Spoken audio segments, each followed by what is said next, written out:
Pada tahun 1967, Parlemen dan MPRS bentukan Nasution menunjuk Soeharto sebagai Presiden RI. Bung Karno menerima surat untuk segera meninggalkan istana dalam waktu 2 kali 24 jam. Bung Karno tidak diberi waktu untuk menginventarisir barang-barang pribadinya. Wajah-wajah tentara yang mengusir Bung Karno tidak bersahabat lagi. Bapak harus cepat meninggalkan istana ini dalam waktu 2 hari dari sekarang. Bung Karno pergi ke ruang makan dan melihat guru sedang membaca sesuatu di ruang itu. "Mana kakak-kakakmu?" kata Bung Karno. Guru menoleh ke arah bapaknya dan berkata, "Mereka pergi ke rumah ibu." Rumah ibu yang dimaksud adalah rumah Fatmawati di Jalan Sriwijaya, Kebayoran Baru. Bung Karno berkata lagi, "Mas Guru, Bapak tidak boleh lagi tinggal di istana ini lagi. Kamu persiapkan barang-barang. Jangan kamu ambil lukisan atau hal lain. Itu punya negara," kata Bung Karno. Lalu Bung Karno melangkah ke arah ruang tamu istana. Di sana ia mengumpulkan semua ajudan-ajudannya yang setia. Beberapa ajudannya sudah tidak kelihatan, ia maklum. Ajudan itu sudah ditangkapi karena diduga terlibat Gestapo.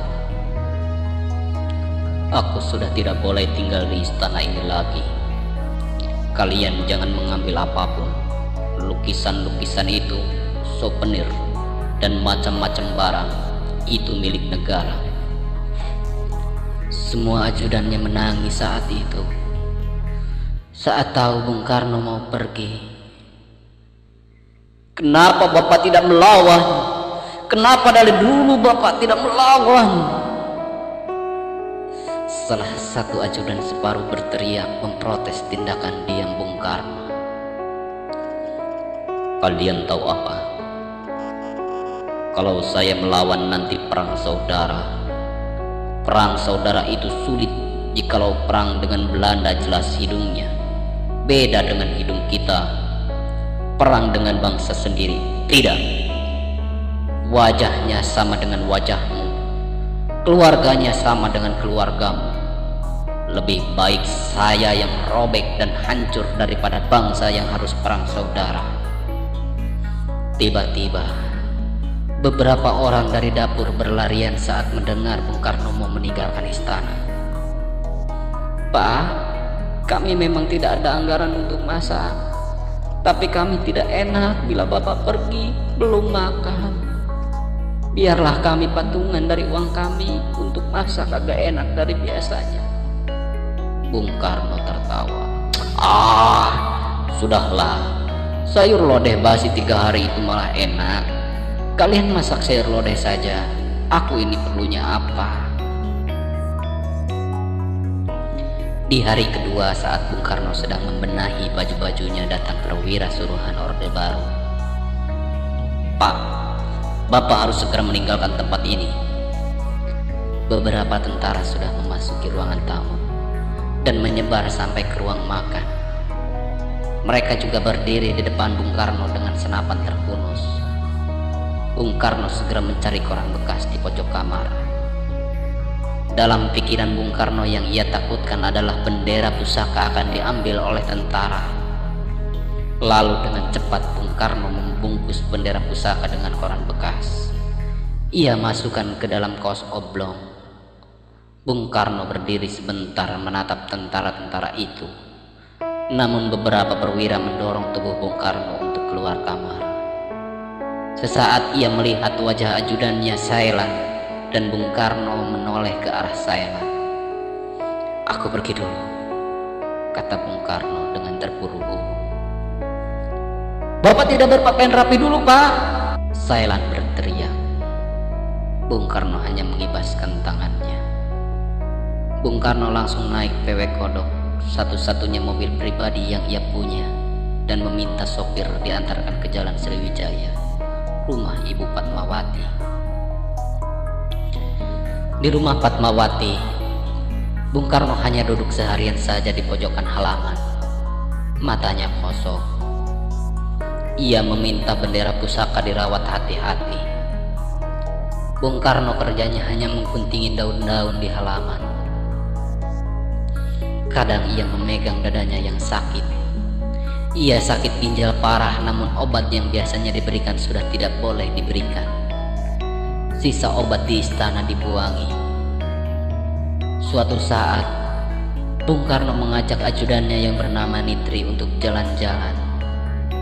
Saat melihat Duku, Bung Karno kepengen Duku tapi dia tidak punya uang. Aku pengen Duku, terus singelapis, aku tidak punya uang. Nitri yang uangnya pas-pasan juga melihat ke dompetnya. Ia merasa cukuplah buat beli Duku sekilo. Lalu Nitri mendatangi tukang Duku dan berkata, "Pak, bawa Dukunya ke orang yang ada di dalam mobil." Tukang Duku itu berjalan dan mendekat ke arah Bung Karno. "Mau pilih yang mana, Pak? Manis-manis nih," sahut tukang Duku dengan logat Betawi kental. Bung Karno dengan tersenyum senang berkata, "Coba kamu cari yang enak." Tukang Duku itu mengernyitkan dahinya. Ia merasa kenal dengan suara ini. Lantas tukang Duku itu berteriak, "Bapak! Bapak! Apakah itu Bapak? Pak! Bapak!" Tukang Duku malah berlarian ke arah teman-temannya di pinggir jalan. "Ada Bung Karno! Ada Bung Karno! Ada Bung Karno! Ada Bung Karno!" Mereka berlarian ke arah mobil PW Kodok warna putih itu. Dan dengan serta-merta para tukang buah memberikan buah-buahan pada Bung Karno. Awalnya Bung Karno tertawa senang. Ia terbiasa menikmati dengan rakyatnya. Tapi keadaan berubah kontan dalam pikiran Bung Karno. Ia takut rakyat yang tidak tahu apa-apa ini lantas digelandang tentara gara-gara dekat dengan dirinya.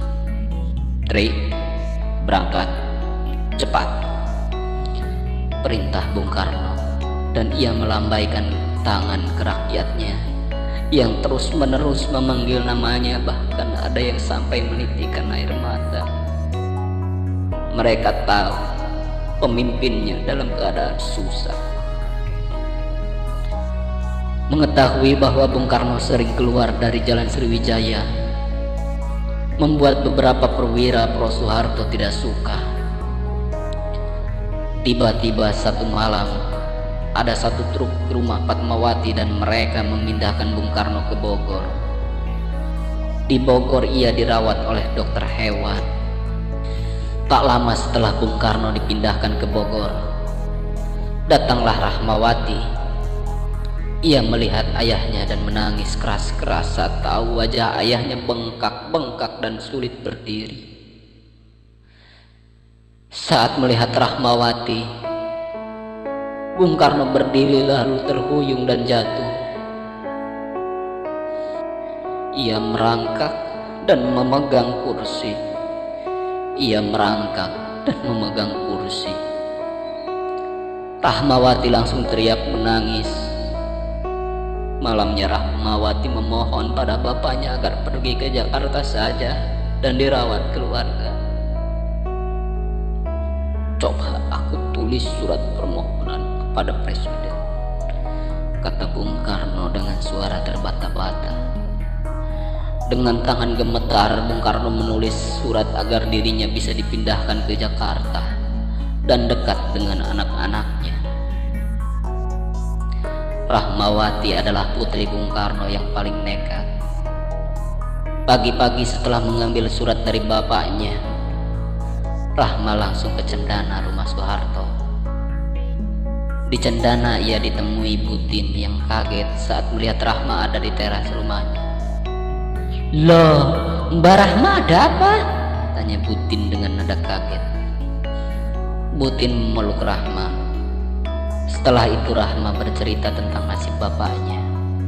Ibu Tin rada terharu. Hati Butin rada tersentuh dan menggenggam tangan Rahma.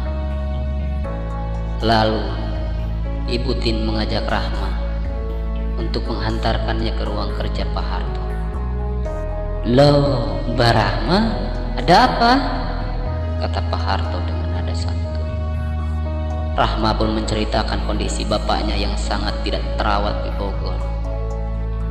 Pak Harto berpikir sejenak dan kemudian menuliskan memo yang memerintahkan anak buahnya agar Bung Karno dibawa ke Jakarta. Diputuskan Bung Karno akan dirawat di Wisma Yaso. Bung Karno lalu dibawa ke Wisma Yaso. Tapi kali ini perlakuan tentara lebih keras. Bung Karno sama sekali tidak diperbolehkan keluar dari kamar. Seringkali ia dibentak bila akan melakukan sesuatu. Suatu saat Bung Karno tanpa sengaja menemukan lembaran koran bekas bungkus sesuatu. Koran itu langsung direbut dan ia dimarahi. Kamar Bung Karno berantakan sekali, jorok dan bau. Memang ada yang merapihkan tapi tidak serius. Dokter yang diperintahkan merawat Bung Karno, Dr. Mahar Marjono, nyaris menangis karena sama sekali tidak ada obat-obatan yang bisa digunakan Bung Karno. Ia tahu obat-obatan yang ada di laci istana sudah dibuangi atas perintah seorang perwira tinggi. Mahar hanya bisa memberikan vitamin dan royal jelly yang sesungguhnya hanya madu biasa. Jika sulit tidur, Bung Karno diberi Valium. Soekarno sama sekali tidak diberikan obat untuk meredakan sakit akibat ginjalnya tidak berfungsi. Banyak rumor beredar di masyarakat bahwa Bung Karno hidup sengsara di Wisma Yaso. Beberapa orang diketahui akan nekat membebaskan Bung Karno. Bahkan ada satu pasukan khusus KKO dikabarkan sempat menembus penjagaan Bung Karno dan berhasil masuk ke dalam kamar Bung Karno. Tapi Bung Karno menolak untuk ikut karena itu berarti akan memancing perang saudara.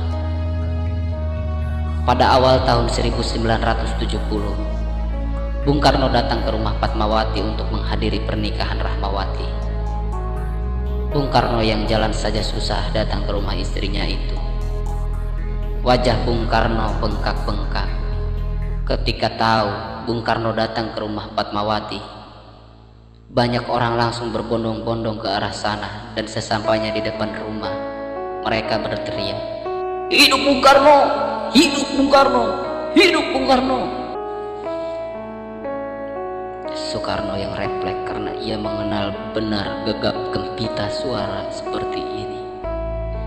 Ia tertawa dan melambaikan tangan, tapi dengan kasar tentara menurunkan tangan Soekarno dan menggiringnya ke dalam. Bung Karno paham ia adalah tahanan politik.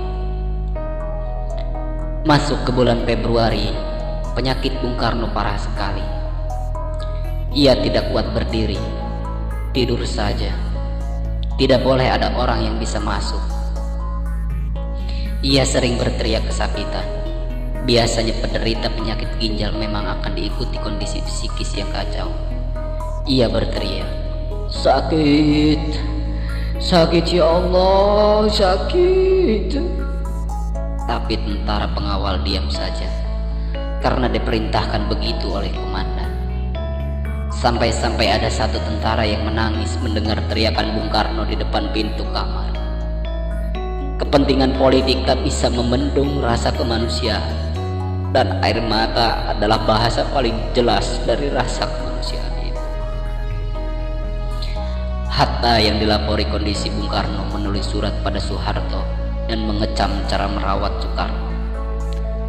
Di rumahnya Hatta duduk di beranda sambil menangis sesenggukan. Ia teringat sahabatnya itu. Lalu dia bicara pada istrinya Rahmi untuk bertemu dengan Bung Karno. "Kakak tidak mungkin ke sana. Bung Karno sudah jadi tahanan politik." Hatta menoleh istrinya dan berkata, "Soekarno adalah terpenting dalam pikiranku. Dia sahabatku. Kami pernah dibebaskan dalam suasana yang sama agar negeri ini merdeka. Bila memang ada perbedaan di antara kita, itu lumrah. Tapi aku tak tahan mendengar berita Soekarno disakiti seperti ini. Hatta menulis surat dengan nada tegas kepada Soeharto untuk bertemu Soekarno. Ajaibnya, surat Hatta langsung disetujui. Ia diperbolehkan menjenguk Bung Karno. Hatta datang sendiri ke kamar Bung Karno yang sudah hampir tidak sadar. Tubuhnya tidak kuat menahan sakit ginjal. Bung Karno membuka matanya. Hatta terdiam dan berkata pelan, "Bagaimana kabarmu, No?" kata Hatta. Ia tercekat, mata Hatta sudah basah. Bung Karno berkata pelan dengan tangannya, berusaha meraih lengan Hatta. "Oh, God help me, too," kata Bung Karno dalam bahasa Belanda, yang artinya bagaimana pula kabarmu, Hatta. Hatta memegang lembut tangan Bung Karno dan mendekatkan wajahnya. Air mata Hatta mengenai wajah Bung Karno, dan Bung Karno menangis seperti anak kecil. Dua proklamator bangsa ini menangis di sebuah kamar yang bau dan jorok. Kamar yang menjadi saksi ada dua orang yang memerdekakan bangsa ini. Di akhir hidupnya mereka tidak bahagia. Suatu hubungan yang menyesakkan dada. Tak lama setelah Hatta pulang, Bung Karno meninggal. Sama saat proklamasi 1945, Bung Karno menunggui Hatta di kamar untuk segera membacakan proklamasi. Saat kematiannya pun, Bung Karno juga seolah menunggu Hatta dulu, baru ia berangkat menemui Tuhan. Mendengar kematian Bung Karno, rakyat berjejer-jejer berdiri di jalan. Rakyat Indonesia dalam kondisi bingung. Banyak rumah yang isinya hanya orang menangis karena Bung Karno meninggal. Tapi tentara memerintahkan agar jangan ada rakyat yang hadir di pemakaman Bung Karno. Bung Karno ingin dikesankan sebagai pribadi yang senyap, tapi sejarah akan kenangan tidak bisa dibohongi. Rakyat tetap saja melawan untuk hadir. Hampir 5 km orang antri untuk melihat jenazah Bung Karno. Di pinggir jalan Gatot Subroto, banyak orang berteriak menangis. Di Jawa Timur, tentara yang melarang rakyat melihat jenazah Bung Karno menolak dengan hanya duduk-duduk di pinggir jalan. Mereka diusir tapi datang lagi. Tahu sikap rakyat seperti itu, tentara menyerah. Jutaan orang Indonesia berhamburan di jalan-jalan pada 21 Juni 1970. Hampir semua orang rajin menulis catatan hariannya pasti mencatat tanggal itu sebagai tanggal meninggalnya Bung Karno dengan rasa sedih. Koran-koran yang isinya hanya menjelek-jelekan Bung Karno sontak tulisannya memuja Bung Karno. Bung Karno yang sewaktu sakit dirawat oleh dokter hewan tidak diperlakukan dengan secara manusiawi, mendapatkan keagungan yang luar biasa saat dia meninggal. Jutaan rakyat berjejer di pinggir jalan. Mereka melambai-lambaikan tangan dan menangis. Mereka berdiri kepanasan, berdiri dengan rasa cinta, bukan sebuah keterpaksaan. Dan sejarah menjadi saksi bagaimana memperlakukan orang yang kalah. Walaupun orang yang kalah itu adalah orang yang memerdekakan bangsanya, orang yang menjadi alasan terbesar mengapa Indonesia harus berdiri, tapi dia diperlakukan layaknya binatang terbuang. Semoga kita tidak mengulangi kesalahan seperti ini lagi. Kenyataan tragis yang dialami oleh Bung Karno merupakan gambaran tragis kondisi politik dan sistem alih kekuasaan di Indonesia. Bung Karno telah memberikan seluruh catatan hidupnya untuk kebangkitan bangsa Indonesia. Walau pada akhirnya di Indonesia pula Bung Karno dicampakkan. Begitulah kisah Bung Karno yang saya ambil dari beberapa sumber.